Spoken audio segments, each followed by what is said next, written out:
तो John Moxley का नया कंटेंडर पता लग चुका है और एज यानी कि कोप को आज अटैक भी कर दिया है जॉन मॉक्सली ने। केनी ओमेगा का बड़ा रिटर्न हो गया आज डायनामाइट में, लेकिन क्या वो एक्चुअली में उतना बड़ा था भी नहीं। बहुत सारी बातें करेंगे इस शो के बारे में, उल्टी सीधी चीजें हुई हैं आज भी। तो वीडियो को एंड तक देखते रहें, चैनल पर नए हैं तो सब्सक्राइब करें और उस नोटिफिकेशन बेल को भी ऑन करना ना भूलें।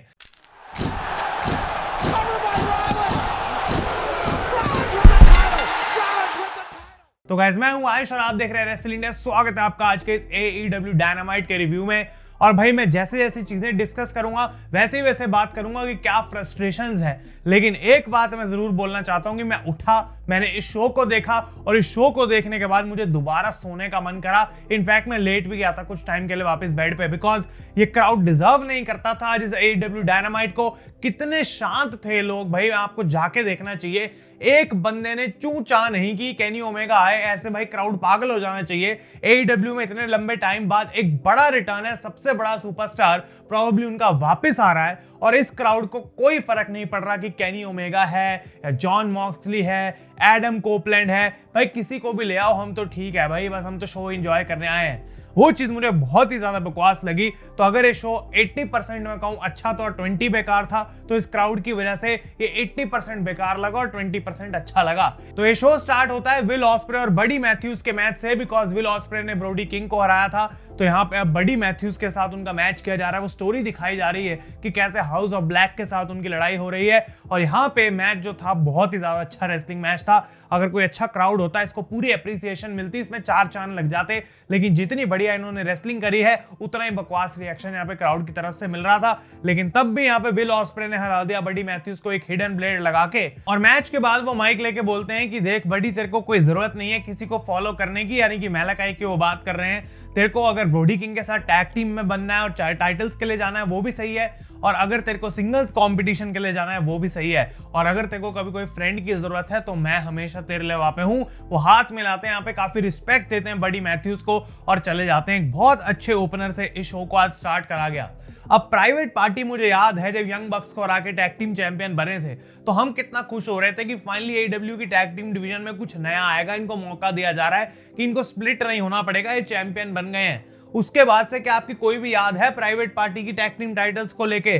बिल्कुल भी नहीं, बिकॉज ये सिर्फ आते हैं रैंप पे, अपना वो लगा के रिबन जो है उसको चुपचाप से यहाँ बैठ जाते हैं और बस दारू पीते रहते हैं, सेलिब्रेट करते रहते हैं और इनको कोई काम धाम नहीं है। लेकिन आज हर्ट सिंडिकेट वाले बाहर आए और Bobby Lashley, MVP Shelton Benjamin ने इनकी पार्टी में जाके शॉट्स पकड़े और फिर शॉट्स को वापस गिरा के वेस्ट कर दिया। बहुत अच्छा किया, बिकॉज एक बंदा जो अपना टाइटल डिफेंड नहीं कर रहा और सिर्फ ड्रिंक करता रहता है उसको तभी चोट लगती है जब उसकी वो पैसे खर्ची हुई ड्रिंक वेस्ट हो। तो यहाँ पे शेल्टन बेंजामिन और बॉबी लैशली ऐसा लगता है कि अब टैग टीम टाइटल्स के लिए जाएंगे। MVP का तो कुछ ऐसा ही कहना था और उनका यहाँ पे कोई मुद्दा नहीं था, सिर्फ इनकी दारू वेस्ट करना था। और बहुत अच्छा हुआ, बिकॉज प्राइवेट पार्टी को जितनी ज्यादा उस समय पे अर्ज थी इन टैग टीम टाइटल्स को जीतने की और टोनी खान को उन्हें जितवाने की, वो भूल चुके हैं। लग रहा है मेमोरी लॉस हो चुका है कि टैग टीम टाइटल्स के लिए भी कोई स्टोरी लाइन बनानी थी। आज शायद थोड़ा बहुत याद आया। लेकिन बॉबी लैशली का मैच होता है इसके बाद मार्क ब्रिस्को के साथ, जो कि वो जीत जाते हैं। काफी कोशिश करी मार्क ब्रिस्को ने, यहाँ पे काफी अच्छी मोमेंट्स थी मैच के अंदर, लेकिन बॉबी लैशली ने हर्ट लॉक लगाई एट द एंड और वो यहाँ पे जीत चुके हैं। मैच के बाद हर्ट सिंडिकेट अपना अटैक कंटिन्यू करते हैं, लेकिन प्राइवेट पार्टी चेयर लेके आ जाते हैं यहाँ पे और हर्ट सिंडिकेट वहां से चली जाती है। तो क्लियरली ये दिखा दिया गया है कि यही नेक्स्ट फ्यूड रहेगी for the tag team titles. इसके बाद एक कसिनो गॉन्टलेट मैच हो रहा था जिसका विनर नेक्स्ट वीक लड़ेगा जॉन मॉक्सली से और उसमें AEW वर्ल्ड चैंपियनशिप का मैच हमें देखने को मिलेगा। तो काफी सारे लोग थे यहाँ पे और इसके रूल्स ऐसे हैं कि भाई कोई भी कभी भी किसी को पिन कर देगा तो वही मैच खत्म हो जाएगा, फर्क नहीं पड़ता कि कितने यहाँ पे सुपरस्टार्स हैं। तो Jay White, Hangman Page, Wheeler Yuta क्यों थे इस मैच में? कोई लॉजिक नहीं मुझे दिखा कि जॉन मॉक्सली अपना बंदा भेज रहा है ताकि वो जीत के उसका काम आसान कर पाए, जबकि दूसरी तरफ जॉन मॉक्सली कहता है कि भाई मैं तो बना ही इन चीजों के लिए हूं, मैं तो बना ही सैक्रिफाइसेस के लिए हूं। लेकिन व्हीलर यूटा यहाँ पे थे। स्वर्व का म्यूजिक बजता है लेकिन रिकोशे बाहर आ जाते हैं, तो यहाँ पे उनको थोड़ी बहुत हीट मिली, लेकिन क्राउड यहाँ पे भी कुछ समझ नहीं पा रहा था। आज ऐसा लग रहा था ड्रग्स मिला रखे हैं यहाँ पे क्राउड की किसी ड्रिंक के अंदर, जो सारे पी के बिल्कुल बेहोशी में चले गए हैं। Adam Cole, Daniel Garcia, powerhouse Hobbs, Roderick Strong, Lance Archer, Kyle O'Reilly और जेफ जैरेट, ये सारे लोग थे इसके अंदर। तो अगर मैच की मैं बात करूं तो भाई क्लियरली जब इतने सारे लोग हैं ना, तो रॉयल रंबल रूल्स हैं यहाँ पे कि भाई किसी को फेंकोगे ऊपर तो लोग कम होते जाएंगे। तो कुछ लोग तो रिंग साइड पे ऐसे ही बस लड़ रहे थे, कोई काम धाम उनका वहां पे था नहीं। हैंगमैन पेज की कुछ मोमेंट्स देखने को मिली, लेकिन जो विनर एंड में आया वो थे पावर हाउस हॉब्स, और उनको यहाँ पे नंबर 1 कंटेंडर बना दिया है जॉन मॉक्सली के वर्ल्ड टाइटल के लिए। अब यहाँ पे मैं कुछ ज्यादा कंप्लेंट नहीं करूंगा, बिकॉज मुझे पता है कि नेक्स्ट वीक जो मैच होगा वहां पे जो भी आज जीतता वो हारेगा, और जॉन मॉक्सली अपना टाइटल नहीं हारने वाले। तो बेटर है कि किसी मेजर सुपरस्टार को तुम पहले एक कंटेंडर बना के हरवाओ, किसी ऐसे बंदे को हरवा दो जिससे कोई फर्क नहीं पड़ता। तो अगर टोनी खान इस चीज को यूज करके हॉब्स के लिए कुछ बढ़िया बना सकते हैं तो बात बनेगी, लेकिन अगर इस मैच के बाद वो दोबारा भूल जाएंगे कि पावर हाउस हॉब्स भी मेरे रोस्टर पे है, फिर उस चीज का कोई फायदा नहीं है। तो मैच के बाद जेफ जैरेट माइक लेते हैं और वो डिस्कस करते हैं कि क्या एक्चुअली में अब वो कभी वर्ल्ड चैंपियन बन भी पाएंगे। लेकिन बाहर आ जाते हैं मैक्सवेल जेकब फ्रीडमैन यानी कि एमजेएफ, जो फर्स्ट टाइम एवर कन्फ्रंट कर रहे थे जेफ जैरेट को, अपने आप को वो इंट्रोड्यूस करते हैं और वो बोलते हैं कि कैसे एईडब्ल्यू की वर्ल्ड चैंपियनशिप पिक्चर बहुत ज्यादा क्राउडेड है, हर किसी बंदे को वही टाइटल इस पॉइंट पे चाहिए। और वो यहाँ पे काफी तारीफें बांधते हैं, सारी बातें करते हैं जो जेफ जैरेट ने अपने करियर में अचीव करी हैं। और उसके बारे में जेफ कहते हैं कि देखो भाई, जितना मैं छोटा हूं अभी, मेरे को तो ये सब गूगल करना पड़ा, मुझे याद तेरे बारे में कुछ नहीं था, बिकॉज तू तो इतने टाइम से रेसलिंग में, और मैं कोई डायनासोर थोड़ी हूं जो तेरे बारे में मुझे सब कुछ पता होगा। तो इतनी तारीफें करके थोड़े से उन्होंने यहाँ पे शॉट्स भी लिए, और उसके बाद वो एक ऐसा सच बताते हैं क्राउड को जो लास्ट वीक जेफ जैरेट ने छुपाया था। वो कहते हैं कि तूने ये तो बता दिया कि तूने नया कॉन्ट्रैक्ट साइन करा है, लेकिन ये नहीं बताया कि वो कॉन्ट्रैक्ट सिर्फ 1 साल का है। और वो कहते हैं कि तेरे पास 1 साल है सबको प्रूव करने के लिए, और जबकि तू चाहता नहीं था कि रिटायर हो जाऊं मैं 1 साल बाद भी, इस कंपनी को और प्रोफेशनल रेसलिंग की दुनिया को पता है कि 1 साल से ज्यादा तो तू दे भी नहीं पाएगा अगर तू चाहे भी तो एमजेएफ यहाँ पे एक ऑफर करते हैं जेफ जैरेट को और कहते हैं कि देख भाई, मैं तेरी हेल्प कर सकता हूं उस टाइटल शॉट तक पहुंचने की, लेकिन अगर मैं तेरे को हेल्प करूं और तू चैंपियन बन जाए तो फर्स्ट इन लाइन फिर मैं होऊंगा फॉर द टाइटल शॉट, और फिर मैं तेरे से लड़ूंगा फॉर द टाइटल। तो जेफ जैरेट यहाँ पे एमजेएफ से रिस्पॉन्स देते हैं और कहते हैं कि देख भाई एमजेएफ, तेरे को एक चीज नहीं सीखी तूने आज तक कि कभी रॉक बॉटम पे जब होते हो तो तब कैसे तुम वापस आओ, बिकॉज तूने वो कभी महसूस नहीं किया है। वो एमजेएफ को 1 हिट वंडर बुलाते हैं और इकलौता टाइम पूरे शो पे यहाँ पे आई थिंक चैंट हुई 1 हिट वंडर की, जो कि एक डिसेंट मोमेंट थी। और उसके बाद वो डिक्लाइन कर देते हैं एमजेएफ के इस चैलेंज को और बोलते हैं कि अगर तेरे को टाइटल जीतना था तो तू आज अपने आप को गॉन्टलेट में भी ऐड करके वो ट्राई कर सकता था, लेकिन तूने बिल्कुल भी वैसा नहीं किया। वो कहते हैं कि मैं तेरी बातें बिल्कुल सुनने वाला हूं नहीं, और वो यहाँ पे एमजेएफ को एक एंटाइटल्ड प्रिक बोलते हैं और वहां से चले जाते हैं। यानी कि जो एमजेएफ को मिलता है उसको टेकन फॉर ग्रांटेड समझता है। तो एमजेएफ का ऑफर काम नहीं आया, लेकिन आप लोग मुझे कमेंट्स में जरूर बताएं कि क्या ये जो एमजेएफ की सेगमेंट थी, ये जेफ जैरेट के साथ कोई बड़ी सेगमेंट थी या फिर इसको किस तरीके से आप देखते हैं, क्योंकि मुझे तो कहीं ना कहीं लग रहा है कि एमजेएफ को और बेटर चीजें करनी चाहिए इस शो के ऊपर। डार्बी एलिन की फुटेज दिखाई जाती है रैम्पेज से, जो लास्ट रैम्पेज थी एईडब्ल्यू की हिस्ट्री की, जहां सीढ़ियों से इस बंदे को नीचे कैसे फेंका गया, भाई देख के आंसू आ जाते हैं। और इनफैक्ट मुझे अब खुशी हो रही है अपने आप पे, बिकॉज बचपन में मैंने जो अपने खिलौनों को पीटा है वो कुछ भी नहीं है कंपेयर टू डार्बी एलिन को, जिस तरीके से एईडब्ल्यू में हर हफ्ते पीटा जाता है। इस बंदे के लिए मैं हर बार प्रे करूंगा कि भाई कुछ भी जो है इसको नहीं होना चाहिए, इतना कुछ करता है इस कंपनी के लिए। आ जाते हैं बात द रेटेड आर सुपरस्टार कोप, और वो यहाँ पे आने वाले थे एड्रेस करने के लिए जॉन मॉक्सली को। भाई देखो, टाइटल में भी शायद मैं एज ही लिखने वाला हूँ, बोलने भी मैं एज ही वाला हूँ, बिकॉज अभी मुझे आदत नहीं हो रही है इस कोप नाम के साथ कोप करने की। तो आते हैं बाहर एज और वो बोलते हैं कि मैं मॉक्सली के पीछे इसलिए भी ज्यादा जा रहा हूँ बिकॉज डेथ राइडर्स एफटीआर के पीछे जा रहे थे, और एफटीआर मेरे इतने क्लोज दोस्त हैं कि उस बात को मैं जाने नहीं दे सकता। वो कहते हैं कि जॉन मॉक्सली मुझे अपने आप से कंपेयर करता है, लेकिन मैं एक डिफरेंट एनिमल हूं। मैं वो बंदा हूं जिसने अपनी नेक तोड़वाने के बाद भी 20 मिनट तक मैच कंटिन्यू करके जीता था अगेंस्ट एडी गरेरो। मैं वो बंदा हूं जिसने मैलेकाई ब्लैक के अगेंस्ट एक barbed wire steel cage match में ऊपर से कूद के अपनी टांग तोड़वा ली थी, लेकिन तब भी मैंने क्या किया, आई गॉट बैक अप। तो जॉन मॉक्सली ऐसा क्या कर देगा जो आज तक किसी ने मेरे साथ कुछ नहीं किया, वो ऐसा क्या खतरा मेरे पे टाल सकता है। तो आते हैं यहाँ पे फिर फाइनली डेथ राइडर्स बाहर, और वो अटैक करना चाहते थे यहाँ पे एज को, लेकिन वो हो भी पाया, लेकिन ज्यादा अच्छे से नहीं, बिकॉज मरीना शफीर डिस्ट्रैक्ट करती है यहाँ पे एज को। उसके बाद पाक पीछे से ब्रीफकेस से अटैक करते हैं, मॉक्सली अपना सबमिशन लगाते हैं, और इरादा इनका एक्चुअली में यहाँ पे ये था कि प्लास्टिक बैग लेके एज को भी उसी तरीके से डिस्ट्रॉय करेंगे जैसे ब्रायन डैनियल्सन को किया था। लेकिन बाहर आ जाते हैं पावर हाउस हॉब्स, और इतने सारे डेथ राइडर्स के लोग सिर्फ पावर हाउस हॉब्स को देख के वहां से भाग के चले गए। थोड़ा डर गए आज जॉन मॉक्सली और उनके बंदे।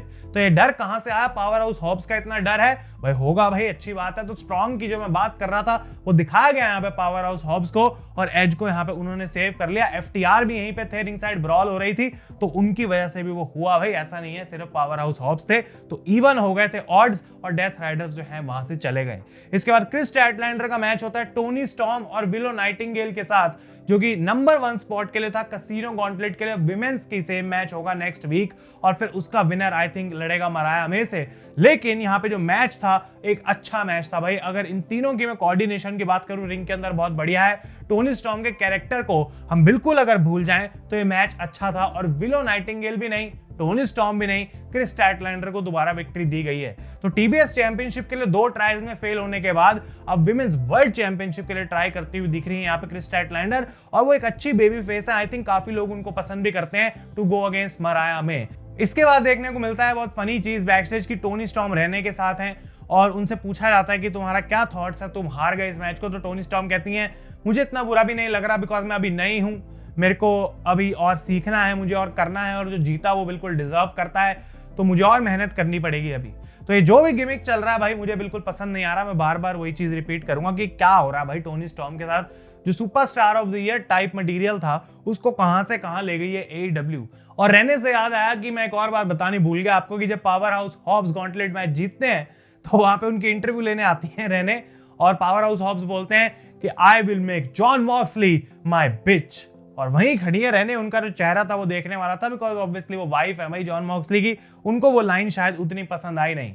लेकिन शो के मेन इवेंट की तरफ बढ़ते हैं और इसको बहुत हाइप करा जा रहा था, सही हाइप करा जा रहा था, और एक केनी ओमेगा का रिटर्न था AEW डायनामाइट में। पहली बार वर्ल्ड्स एंड के बाद अब वो आ रहे हैं, बहुत टाइम बाद वो एक डायनामाइट की रिंग में आ रहे हैं और लोगों को एक्साइटेड होना चाहिए कि केनी ओमेगा है।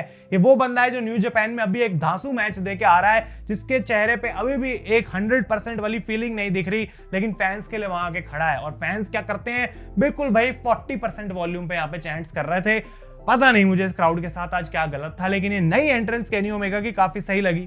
वो रिंग में आते हैं बहुत इमोशनल भी लग रहे थे और बोलते हैं कि कैसे उनको बताया गया था कुछ टाइम पहले जब उनकी इंजरी हुई थी कि उनको डायवर्टिकुलाइटिस है और 2 फीट की इंटेस्टाइन्स उनकी बॉडी से रिमूव कर दी गई थी।